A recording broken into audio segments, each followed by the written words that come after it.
Ekenekwa Igbo ndị mmadụ ga-enweta abịakwa m ọzọ ka nsị abịa biko ị na-enweta vidiyo ya ka agbakwa na-arụ share like this video agbakwa na-arụ mee gịnị nwata ihe aka na comment section wee mee gịnị dee your comment na this video because video now I'm about to release another list.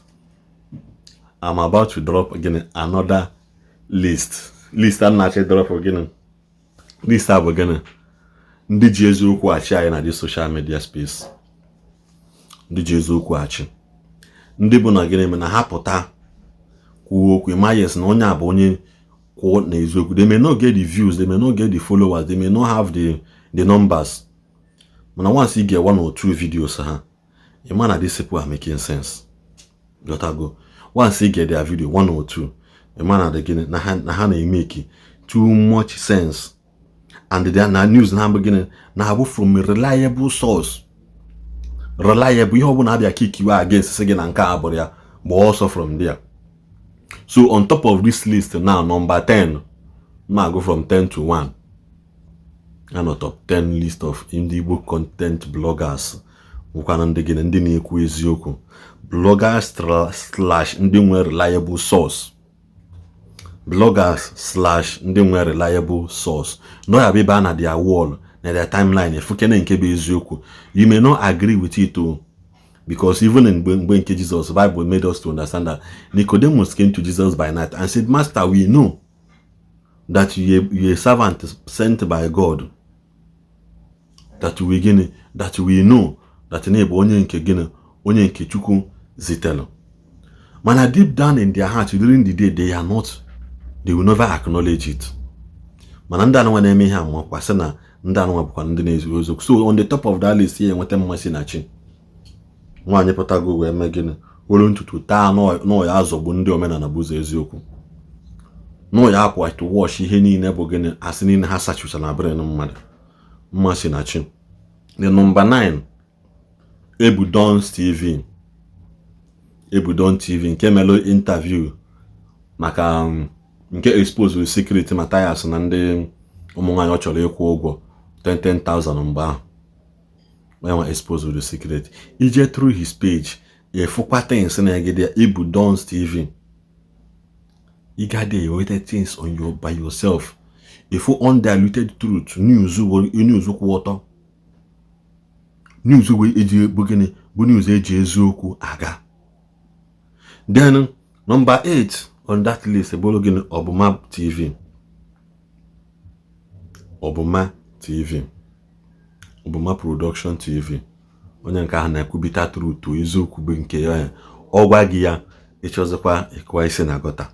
Ọ bụkwa na ịchọrọ ewelu nọ nwa ya respect ya onwe gị. Ọ ya agwa gị ebe the truth si. Ọ ya enye gị ọ ya eme gị ọ na-eme ihe analyze. If one of the things in afọ na that video. If all things in a word ndị mmadụ na use na that video, he will expose it for you to understand what they really mean by those things ha na-eme. Obama TV. Also na number 8. Coming down to number 7. But gịnị Ijowa. Ọkwa Ijowa. Ijowa bụgoro onye bụ na you may not like him or you may not like him, and news am gịnị na-esi from a reliable source. That's why you tag this section but bloggers slash reliable source site pages BJ now for reliable news. Only happens to they will post something they genuine. Or will advert ka haya emelege advert they genuine. Or will kwa no ka haya agwagi ha agwago okwu without yeko ya mmeli. Ijowa no number 7 of it. Ijowa has been there. Nyana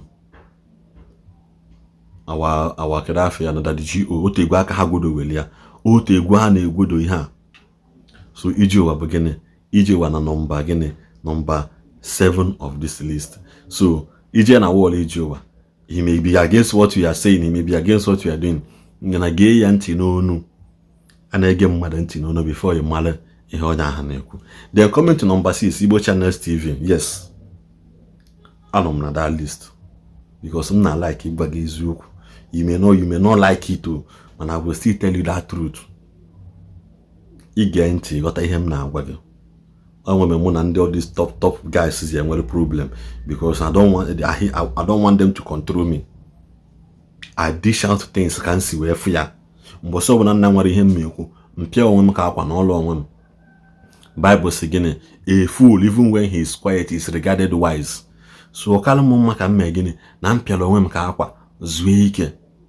Nyanwa emege njiwe n'ụlọ na gịnị na number 6 anụnwa. Then number 5 bụ ị na-akụ Zion, the only man that made himself available for Zion ministry. Ihe ọbụla na-epost maka Zion bụ gịnị, reliable source.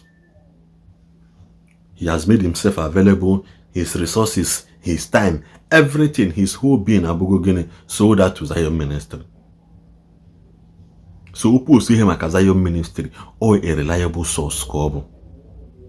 That's why you wait here na this list, or a reliable source ka ọ bụ. Then coming to number 4 of this list bụ gịnị, Igwe Credo mbem. Igwe Credo bụ onye ya abụ ndị omenala tụrụ ya ọgụ this year. Tụọ ya ezigbote ọgụ because na gịnị nọ na o kwetara na their propaganda. He doesn't want to participate na gịnị me iji aka mmanụ ha na-alụ aka ebe a because ofu aka lọta mmanụ ojezuye. He doesn't want them to contaminate his good heart onwe. Olu no nwa ya chala. That's all na gịnị ọ pụta ọ na-apịa ha ya, ọ na-apịa ha monde ha ma bụ gịnị woto. Ọ na-eme omenala ya o. Ọ na-emekwa arụbi na-agụ ya. Ọ na-eme nke ọ na-eme na-emesi ya ike. But when it comes to dishing out the truth, na ọbụna o si wee dị taa eziokwu tala nchala agbara ọkpụrụkpụ n'etu Igwe Credo. Ọma ngwa gị ya ka ọ tọọ ụtọ ha, ọma ngwa gị ya ka ọ tọọ ụtọ. Mana Igwe Credo abụgo somebody that has been in this year 2024. Also na people ya bụ ije chika dị share out the truth, they will dish it out for you. Then coming to number 3, Okwuluora ndị Igbo. Okwuluora na-epost ihe dị reliable. Okwuluora so na ndị na-epost ihe dị reliable number 3 ka ọ nọ na this list. Because na mgbe ọbụla Okwuluora kwuru okwu ndị Igbo na like ige ya ntị ka ha mara ihe okwu. Then coming to number 2, nwanne anyị nwoke a na-akpọ Ezugo Global TV. Ezugo Global TV bụkwa somebody ọ ya bụ na okwu gbam analyze ya video kwuo okwu niile dị nnya. Ihe amakere na onye agba eziokwu ka ọ na-ekwu. You may not agree with his terms and conditions. That's why na sige you will not agree with his own terms and conditions na okwu si ekwu ya. Mana okwu ha analyze, o mee video, mee program, mee everything ọ bụla o mee. You always find one atom of truth, 1 or 2 n'ime ihe ọ na-ekwu. Ọ na-akwụkwọ anaghị gị gị na n'ihe ọ na by the time ị bịa chekichi ahụ na-ekwu, he will be telling you something out of experience. That is the greatest teaching mmadụ na-enye mmadụ. Ị na-agwa mmadụ out of experience. Ọ na-agwakwa n'ugwu okwu na ọ gwa gị na ndị anụnwa na-epush this narrative na ebe ha si abịa. Ma ọ bụrụ tata ka afọ wala Hausa na ụta. That is it. So Ezugo Global TV ma gịnị na number 2. Then number 1 bụ our daddy in the Lord, bitter truth and sweet testimonies. When JT ya number 1 is that man. Ọ bụgo daddy bugo ebe bịa wepụta onwe ya. Ọ bụgo ka osisi nnụnụ niile bekwasacha na enu. All these people niile nọ n'ebe a have come in contact with him. That's when JT ya number 1. Our daddy daddy na-eme ngolo with ụmụazị ya. Ọkpọkwa gị na fon na nke ikwutekwu ya o kwutekwa nka ngwa wepụta vidio si ọ na-ame ya si ọ na-ati ya ọpụta ọnọkọtakwa ọjụkwa gị ahụ dịkwa gị nke na-anaghị postizi. So onye ya bụ you are always open to you and give you access, but don't abuse the privilege you are given, because a lot of people have abused that privilege. Notago onye ndu ka ọ bụ a man of God, number 1. He's not a blogger. But again, once it comes to truth, what is you good in him. But because our people perish again for lack of knowledge. The Bible says, why are my people dying like this? Does it mean there's no prophet in the land? Obolo maka gịnị na ndị na-ezi na a na-ezi ma na ndị na-anụ nọ ya ekwere anụ. So because they didn't list, try and follow them. You will learn a lot from them, just like I already did in 2024. God numbers, bye.